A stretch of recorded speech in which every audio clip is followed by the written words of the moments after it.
Donald Trump, le phénix de Mar-a-Lago, revient pour un deuxième acte. Et quel acte?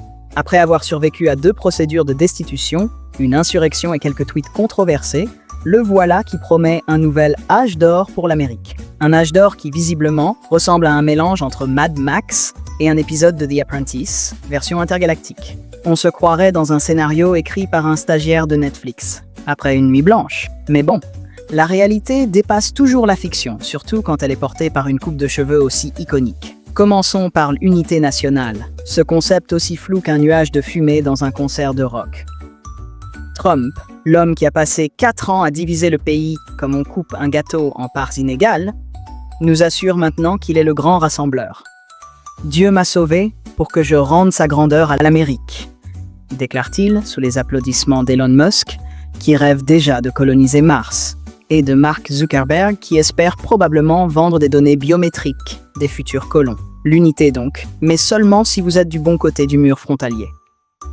Et parlons de ce mur. Ce fameux mur qui devait être payé par le Mexique. Visiblement, le Mexique a oublié de virer le chèque. Alors Trump reprend du service avec des expulsions massives d'immigrés. Des millions et des millions, précise-t-il, comme s'il commandait des frites chez McDonald's. Le droit d'asile? Terminé. Le droit du sol? Archi terminé. On dirait que Trump a décidé de jouer à SimCity en mode dictateur, mais avec des vrais gens. Et bien sûr, tout cela sera géré avec l'efficacité légendaire d'un gouvernement qui met 6 mois pour voter sur une augmentation de salaire pour les fonctionnaires. Mais ce n'est pas tout. Après avoir quitté l'accord de Paris une première fois, Trump revient pour une deuxième saison. Le New Green Deal, c'est terminé, annonce-t-il, comme s'il venait d'annuler une série Netflix ratée. Et pendant que la Californie brûle et que la Caroline du Nord se noie, Trump promet de forer à tout va. Parce que rien ne dit âge d'or comme un bon vieux puits de pétrole qui explose dans votre jardin.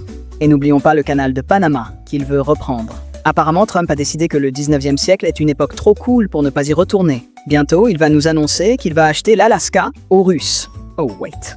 Et pour couronner le tout, Mars.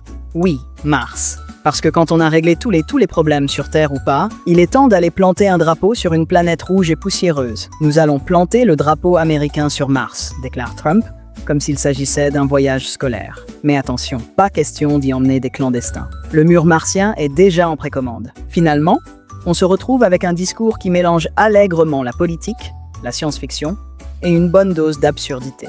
Trump, le P.T. Barnum de la politique, nous vend encore une fois du rêve, ou plutôt du cauchemar, mais avec des étoiles et des rayures.